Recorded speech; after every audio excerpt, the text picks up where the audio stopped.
सुप्रभात। मैं जगेंद्राणा। क्रोध और विवेक, ये हमारी आज की आध्यात्मिक चर्चा का विषय। क्रोध और विवेक। उत्तंक मुनि वन में रहकर एकांत साधना में लीन रहते थे। उत्तंक मुनि वन में रहकर एकांत साधना में लीन रहते थे।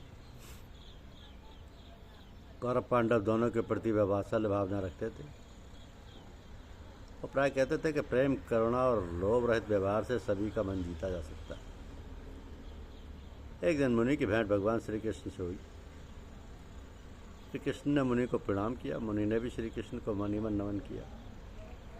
बातचीत के दौरान मुनि ने पूछा, केशव, कौरव पांडव सकुशल तो हैं? श्री कृष्ण ने उन्हें बताया कि दुर्योधन के दुराग्रह के कारण हाल ही में महाभारत युद्ध हुआ, जिसमें सभी कौरव मारे गए। मुनि ने सुना तो हतप्रभ रह गए। उन्होंने क्रोध में भरकर कहा, कृष्ण, तुम्हारे रहते घोर अधर्म कैसे हो गया? निश्चय तुमने पांडवों से मिलकर छलपूर्वक कौरवों का विनाश किया होगा। मैं तुम्हें श्राप दे सकता हूँ। श्री कृष्ण ने कहा, मुनिवर, श्राप देने में जल्दबाजी करके आप अपनी तपस्या के पुण्यों को नष्ट न करें। पहले कौरवों के अन्यायपूर्ण कृत्यों को जान लें। श्री कृष्ण ने उन्हें पूरी बात बताई कि कैसे अंत तक समझौते का प्रयास किया गया था, लेकिन दुर्योधन के अहंकार व दुष्प्रवृत्ति के कारण ऐसा संभव न होना हो सका। मुनि उत्तंक दुर्योधन के दुर्गुणों से परिचित थे। तमाम बातें सुनकर वो शांत हो गए और बोले, भगवान, बिना सोचे समझे क्रोध करना भी अधर्म है। मुझे क्षणिक क्रोध के पाप से क्षमा करें। श्री कृष्ण ने उनको प्रणाम किया और लौट गए।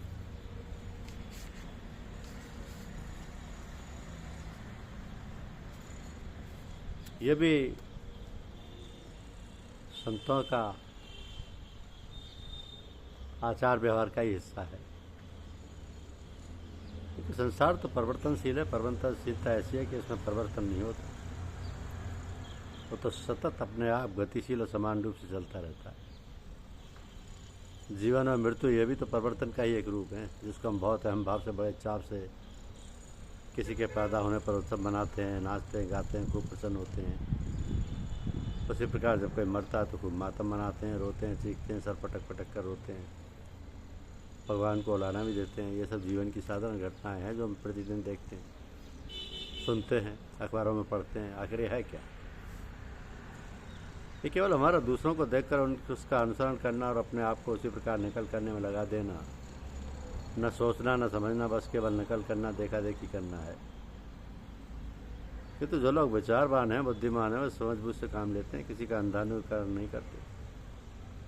वे अपने जीवन को कुछ और प्रकार से चलाते हैं। उनका चलन व्यवहार कुछ और ही प्रकार का होता है।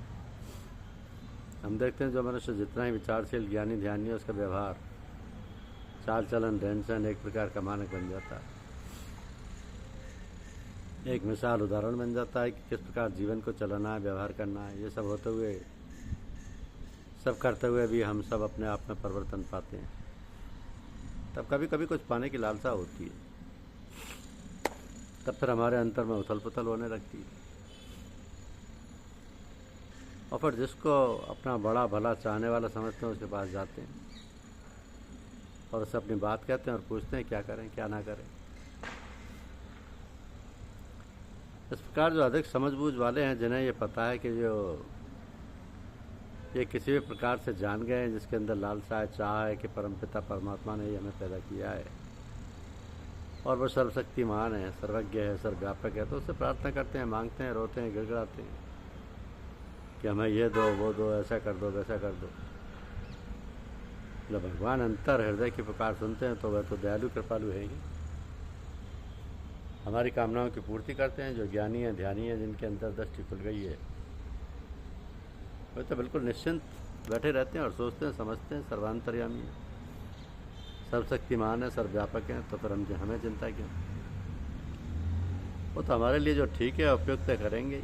परमपिता ने जैसे संसार में माता पिता अपनी संतानों के प्रति कितने अधिक संवेदनशील रहते हैं, बच्चों का हर सुख दुख में ख्याल रखते हैं, पर वो तो परमपिता परमात्मा है। भक्तों के व्यवहार, चाल चलन, रहन सहन और संसार के और लोगों से भिन्न होते हैं, आदर्श होते हैं, अनुकरणीय होते हैं। उनकी प्रार्थना तो निष्प्रस और निस्वार्थ होती है और उसे शायद वंदना कहते हैं, जिसमें स्तुति है, प्रशंसा है, किंतु कोई मांग नहीं, कोई इच्छा नहीं, क्योंकि वे तो भगवत परायण है, उसी के आश्रित हैं। गांव में एक ठाकुर साहब थे, वो बड़े आदमी थे, घर पर ही रहते थे। वे रोजाना सारे कार्यों से निवृत्त होकर सुंदर स्वच्छ सुंदर कपड़े पहनकर कुर्सी पर बैठ जाते, सामने हुक्का रहता, गुड़गुड़ाते रहते, और जो कोई आता उसकी बात सुनते और उसकी समस्या को दूर कर देते थे। एक साधारण सा आदमी उधर से निकलता, उन्हें देखता और बहुत खुश होता, उन्हें देखकर उनसे बंदगी करता, प्रणाम करता, किंतु निस्वार्थ भाव से। और न कभी बात करता, न रुकता, न बोलता चालता, न कुछ पूछता, क्योंकि वह उनसे कुछ चाहता तो था ही नहीं। वो तो प्रेम से सीधे साधे भाव से आदर की दृष्टि से उन्हें अभिवादन करता और चला जाता। वर्षों बीत के ऐसा करते करते वहाँ से आते जाते कुछ दिनों बाद में बीमार हो गया और उसका आना जाना बंद हो गया। ठाकुर साहब को ख्याल आया कि अरे वो आदमी तो दिखता ही नहीं, रोज निकलता था, आता जाता था, सलाम करता था, क्या बात, कहाँ गया, क्या हुआ। अपने आदमी से कहा कि मालूम करो। लोगों ने मालूम किया, पूछताछ की तो पता चला कि वो बीमार हो गया और वह अकेला, उसके यहाँ कोई देखभाल करने वाला नहीं। ठाकुर साहब को उसकी हालत पता आई, उन्होंने उसकी दवा का इंतजाम किया, उसकी देखभाल पे और तीमारदारी का प्रबंध कर दिया। तो यह वंदना जिसमें कोई चाह नहीं, कोई मांग नहीं, केवल निस्वार्थ प्रेम। इसी प्रकार जो साधक लोग निस्वार्थ भाव से प्रेम करते हैं, पूजा पाठ करते हैं, उसका स्मरण ध्यान भजन करते हैं, तो मालिक व प्रभु उनके हर प्रकार से रक्षा करता है। उसकी उन पर दया दृष्टि रहती है, स्नेह व प्रेम रहता है। महर्षि उद्वालक का पुत्र श्वेत केतु अत्यंत प्रभावशाली तथा शास्त्र के था। उसे अभिमान हो गया कि वह अपने पिताश्री से बड़ा विद्वान है। एक दिन उसने महर्षि उद्दालक की उपेक्षा कर दी। महर्षि समझ गए कि पुत्र को अपने शास्त्राध्ययन का अहंकार हो गया। उन्होंने श्वेत केतु से कहा, वत्स, गुरुकुल में निरंतर 12 वर्षों तक शास्त्र का अध्ययन करते रहने के कारण तुम समस्त शास्त्रों का अध्ययन करते रहने के कारण तुम शास्त्रों के विद्वान बन गए। मैं आज तुमसे जानना चाहता हूँ कि वो कौन सी वस्तु है जिसका ज्ञान हो जाने से जीवन के सभी पहलुओं का ज्ञान हो जाता है। श्वेत केतु ने यह अनूठा प्रश्न सुना तो चकरा गया। महान शास्त्र के होने का उसको अभिमान चूर चूर हो गया। वह बोला, पिताश्री, इस गूढ़ प्रश्न का उत्तर तो आप जैसा मनीषी दे सकता है, मुझ जैसा अल्पज्ञ के बालक नहीं। महर्षि ने उसे बताया कि इस प्रकार सोने का ज्ञान हो जाने से स्वर्ण से बनी सभी वस्तुओं का ज्ञान हो जाता है, उसी प्रकार आत्मा को जान लेने से जीवन के सभी पहलुओं की जानकारी स्वतः मिल जाती है। श्वेत केतु महर्षि के श्री चरणों में नतमस्तक हो गया। क्या साधना के पथ में सबसे विकट विघ्न है मान प्रतिष्ठा। ऊंचे से ऊंचे महात्मा अपनी साधना को मान प्रतिष्ठा, पूजा बढ़ाई की बलि वेदी पर चढ़ा देते हैं। मान बढ़ाई मीठी छुरी है, विष से भरा सोने का घड़ा है। जहाँ एक बार भी मान बढ़ाई की बातें सुनकर साधक का हृदय पिघला, जहाँ अपनी प्रतिष्ठा में रस आने लगा, वहीं साधक का पतन हो गया। इसलिए साधना के पथ में पग पग पर सावधानी की आवश्यकता है।